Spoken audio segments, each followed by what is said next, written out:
नमस्कार, आप देख रहे हैं 4 PM राजस्थान और मैं हूं आपके साथ अनन्या मिश्रा। राजस्थान में 6 सीटों पर होने वाले उपचुनाव को लेकर राजनीति हलचल तेज हो गई है। चुनाव आयोग के साथ साथ सभी राजनीतिक पार्टियों ने तैयारी शुरू कर दी है और बैठकों का दौर शुरू हो गया है। इस बीच कांग्रेस नेता सचिन पायलट ने दावा करते हुए कहा कि राजस्थान की सभी 6 सीटों पर कांग्रेस पार्टी चुनाव जीतेगी।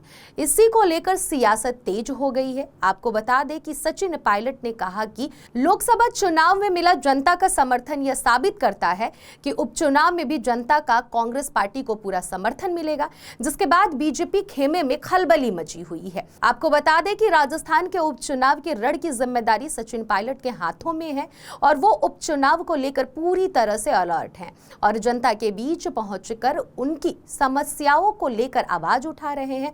बता दें कि लोकसभा चुनाव में कांग्रेस पार्टी को मिली बड़ी जीत को लेकर कांग्रेस के हौसले बुलंद हैं। राहुल गांधी की रणनीति ने बीजेपी और मोदी के ध्रुवीकरण की राजनीति का पर्दाफाश कर दिया है, जिससे मोदी की छवि जनता के बीच में धूमिल हो गई है। राजस्थान की जनता महंगाई, बेरोजगारी, महिलाओं के साथ लगातार हो रहे अत्याचार को लेकर परेशान है। राज्य की भजन लाल शर्मा सरकार इन सभी अपराधों पर लगाम लगाने में नाकाम साबित हो रही है। मंचों से नेता और सीएम बड़ी बड़ी बातें करते हैं, लेकिन जमीनी हकीकत कुछ और ही बयां कर रही है। सरकार के सभी दावे फेल हो गए हैं। अपराध का ग्राफ लगातार बढ़ता जा रहा है। आपको बता दें कि राजस्थान में आगामी 6 विधानसभा सीटों पर होने वाले उपचुनाव को लेकर सियासी दलों के साथ चुनाव आयोग ने भी तैयारियां शुरू कर दी हैं। मुख्य निर्वाचन अधिकारी नवीन महाजन ने निर्वाचन विभाग के मुख्यालय के वरिष्ठ अधिकारियों समेत 6 जिलों के अधिकारियों के साथ बैठक की। इस बैठक में सभी 6 जिलों के जिला निर्वाचन अधिकारियों, उप जिला निर्वाचन अधिकारियों, जिला परिषद के मुख्य कार्यकारी अधिकारियों और रिक्त विधानसभा सीटों के रिटर्निंग अधिकारियों के साथ बैठक की है। मुख्य निर्वाचन अधिकारी नवीन महाजन ने कहा कि मुख्य रूप से मतदान केंद्रों पर आवश्यकता अनुसार गठन, नए वोटर्स का मतदाता सूचियों में पंजीकरण और फिर मतदान के लिए प्रेरित करने, बुजुर्ग मतदाताओं और दिव्यांग जनों के लिए होम वोटिंग की सुविधा को अधिक व्यापक बनाने पर फोकस करने के सुझाव दिए। इस दौरान मुख्य निर्वाचन अधिकारी ने निर्देश दिया कि संबंधित जिला और विधानसभा क्षेत्र के निर्वाचन अधिकारी चुनाव से जुड़ी सभी जरूरतों का समय से पहले आकलन कर ले, जिससे भारत निर्वाचन आयोग की ओर से अधिसूचना जारी होने पर चुनाव प्रक्रिया का बेहतरीन प्रबंधन और सहज संचालन हो सके।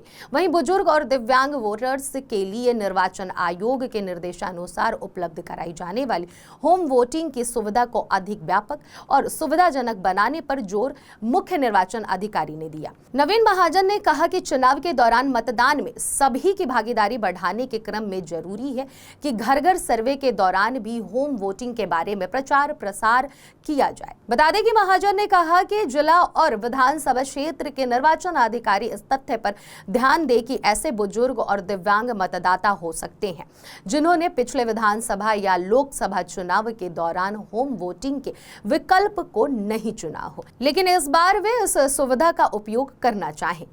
उपचुनाव को लेकर निर्वाचन विभाग के अधिकारियों ने बताया कि उपचुनाव के लिए ईवीएम मशीनों की प्रथम स्तरीय जांच 5 जिलों में पूरी हो चुकी है, जबकि सलुम्बर विधानसभा के लिए उदयपुर वेयर हाउस में जांच चल रही है, जो 30 अगस्त तक पूरी कर ली जाएगी। इन क्षेत्रों में सभी संचार विहीन मतदान केंद्रों की पहचान कर वैकल्पिक संचार व्यवस्था सुचारू करवाने के निर्देश दिए गए हैं। वहीं विधानसभा उपचुनाव से पहले बीजेपी और कांग्रेस में सियासी रार छिड़ी हुई है।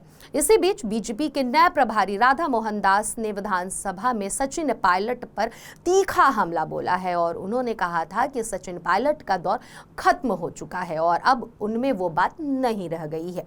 इस पर अब कांग्रेस नेता सचिन पायलट ने करारा जवाब दिया है। अपने अंदाज में जवाब देते हुए सचिन पायलट ने कहा कि भविष्य में क्या होगा ये तो जनता तय करेगी। प्रदेश में उपचुनाव भी होंगे। जो लोग मुझे जानते हैं वो यही कहेंगे कि हमने मर्यादा और संयम की सीमाओं को कभी पार नहीं किया। हमारे बड़े से बड़े विरोधी भी इस बात को मानते हैं। सचिन पायलट ने आगे कहा कि राजनीति मुद्दों और सिद्धांतों की हो। राजस्थान की पुरानी परंपरा अतिथि देवो भव को निभाना जरूरी है। यहाँ जो भी आए उसका स्वागत है और उन्हें पूरा अधिकार है कि अपनी बात को रखें, लेकिन मर्यादापूर्ण और संयमित भाषा का इस्तेमाल करें। वहीं जमवारागढ़ में सचिन पायलट ने जनता को संबोधित करते हुए ये भी कहा कि राजनीति में विरोध करने की एक मर्यादा होती है। विचारों का विरोध हो सकता है, लेकिन भाषा की गरिमा रखनी जरूरी है।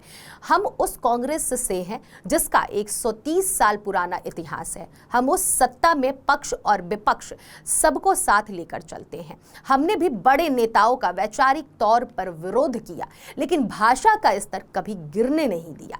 सचिन पायलट ने आगे कहा कि जहां तक राजनीति की बात है तो विधानसभा के उपचुनाव आने वाले हैं, दो हाथ हो जाएंगे और सब पता लग जाएगा।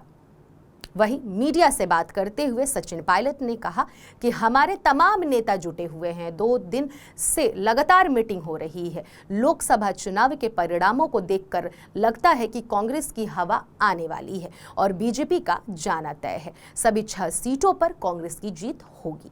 विधानसभा उपचुनाव से पहले कांग्रेस की तैयारी पर सचिन पायलट ने बड़ा बयान दिया है।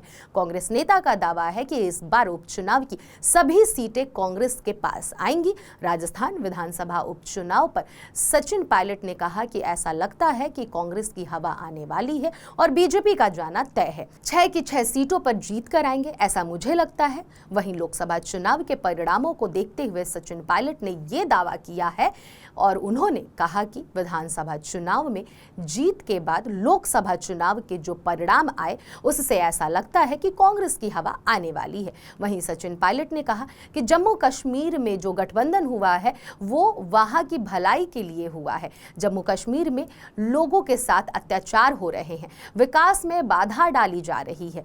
केंद्र सरकार वहां दिल्ली से शासन कर रहा था। लोगों को सरकार में विश्वास हो, इसके लिए हमने गठबंधन किया है। ये इंडिया अलायंस का गठबंधन है, इसमें कुछ नया नहीं है। गौरतलब है कि राजस्थान की 6 विधानसभा सीटों पर उपचुनाव होने हैं, जिसके लिए राजनीतिक सरगर्मियां तेज हो गई हैं। राजस्थान में आज तक कभी भी 200 सीटों पर एक साथ विधायक नहीं बने हैं। पिछली बार अशोक गहलोत सरकार में भी 9 से ज्यादा उपचुनाव हुए थे। इस बार भी 6 सीटों पर उपचुनाव होने हैं। इस खबर में फिलहाल इतना ही। ऐसी ही तमाम राजनीतिक खबरों के लिए बने रहिए और देखते रहिए 4 PM राजस्थान। धन्यवाद।